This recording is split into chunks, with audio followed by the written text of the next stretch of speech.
Salut à tous et bienvenue sur la chaîne YouTube de Cameroundex. Aujourd'hui, nous allons parler des documents les plus courants demandés pour une demande de bourse. Mais avant d'aborder ce sujet, j'aimerais vous donner quelques conseils concernant la demande d'une bourse. Bon, au préalable, vous devez déjà savoir que les bourses d'études sont généralement offertes par des organismes, des associations, des ONG et des établissements et même par des individus. Et la majorité des bourses dont vous allez trouver sur Internet seront basées sur le mérite académique. Donc il est important ici de noter que ces bourses sont très compétitives et que seuls les meilleurs seront sélectionnés. Donc il est toujours important pour vous de vous assurer des modalités et critères d'une bourse, notamment le niveau scolaire, la moyenne requise, les documents à fournir, etc. avant de postuler pour cette bourse en question. Parce que si vous ne remplissez pas les critères, alors votre candidature ne sera pas considérée et vous aurez perdu tout votre temps et argent. Donc, je vous conseille de postuler uniquement aux bourses dont vous remplissez les critères. Il faut également noter que la majorité des organismes d'attribution des bourses sont affiliés à des universités.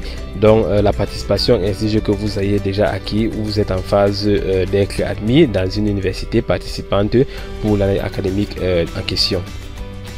Bon, avant de postuler pour une bourse, il est très important de préparer les bases de l'application. Premièrement, vous devez examiner attentivement les délais de chaque bourse, car la plupart des bourses sont concurrentielles et ne feront pas exception à la règle pour les demandes tardives. Donc, c'est toujours important de vous assurer du délai de chaque bourse et de postuler à temps. Et aussi, postuler pour plusieurs bourses d'études est une excellente idée parce que cela pourrait augmenter vos chances d'avoir une bourse. Et une fois que vous avez lu les critères d'éligibilité et que vous vous êtes décidé à postuler pour une bourse, il faudra maintenant vous concentrer à réunir les documents requis. Et il faut noter que certains des documents que vous devrez soumettre pour le processus de demande de bourse sont les mêmes que l'université vous demandera lors de votre demande de licence ou de master. Bon, maintenant, nous pouvons aborder le sujet du jour qui parle sur les documents les plus courants demandés pour une demande de bourse. Ici, il faut noter que la majorité des bourses se postulent en ligne, donc il faudra prévoir une copie scannée de tous vos documents dans votre machine ou ordinateur. Bon, le premier document le plus important, c'est le formulaire de demande de bourse qui doit être dûment rempli et qui peut être téléchargeable sur le site de la bourse en question. Deuxièmement, il vous faut un passeport valide pour au moins 6 mois et juste une copie scannée de la première page où il y a votre photo est suffisant.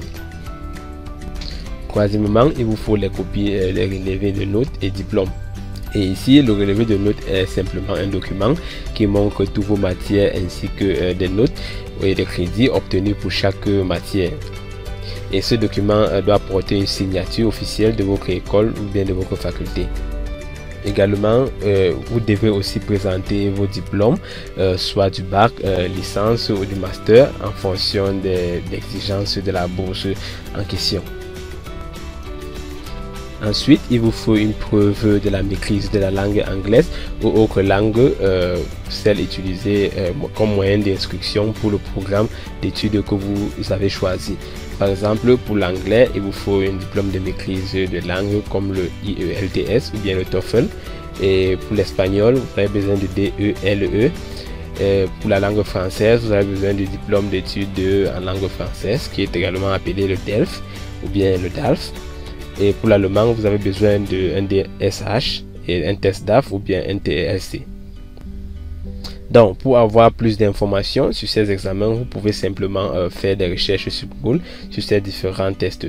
Je vais prendre un exemple. Au Cameroun, par exemple, le test de IELTS, qui est le test de maîtrise de la langue anglaise, se compose 1 à 2 fois par mois et cela coûte environ 150 000 francs. Donc, si vous souhaitez avoir plus d'informations sur comment s'enregistrer, eh bien, vous pouvez simplement consulter le site internet et vous aurez toutes les informations nécessaires. Et le prochain document, c'est une déclaration d'intention ou bien ce qu'on appelle généralement la lettre de motivation. Et cette déclaration ne doit contenir maxi qu'une page dans laquelle vous expliquez les raisons pour lesquelles vous avez choisi ou bien les raisons pour lesquelles vous postulez au cursus choisi. et son lien avec vos études et vos objectifs de carrière futurs. Il faut être très honnête quand vous saisissez cette lettre et vous devez également présenter brièvement vos qualités et les relations avec le diplôme que vous avez choisi. Ensuite, il y a la lettre de recommandation. En général, on peut vous demander de fournir 2 lettres de recommandation. Ici, il faut noter que les lettres de recommandation ne doivent prévenir que de l'un de vos enseignants ou de votre employeur. Et cette lettre fournit à l'organisme d'attribution de bourse vos qualités, compétences, capacités intellectuelles et peut également refléter votre désir ou votre motivation pour la filière ou l'université que vous avez choisi. Donc c'est un document très important. Ensuite, vous avez besoin d'un CV et même si vous n'avez aucune expérience professionnelle au moment où vous postulez pour une bourse, vous pouvez simplement inclure toutes vos expériences d'études et aussi vos compétences sociales. Mais soyez honnête quant à votre niveau de compétences et aussi il faut ajouter des compétences en informatique, compétences en bénévolat et toute autre filière ou séminaire que vous avez suivi, en particulier s'ils sont liés à votre domaine d'études.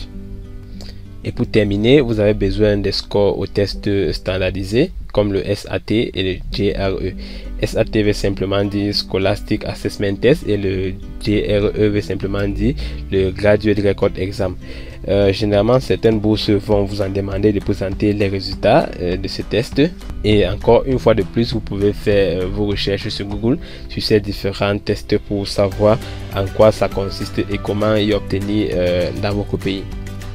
Ensuite, nous allons passer à la prochaine diapo.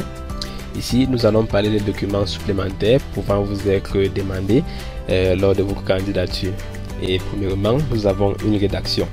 Donc, vous devez déjà savoir que, en plus de la lettre de motivation, vous pouvez être invité à rédiger une dissertation et aborder un sujet en particulier, généralement lié à la bourse. Il vous suffit simplement de suivre les directives de la rédaction comme demandé et assurez-vous de ne pas dépasser le nombre de mots. Ensuite, on peut aussi vous demander les informations financières des parents, y compris les déclarations de revenus.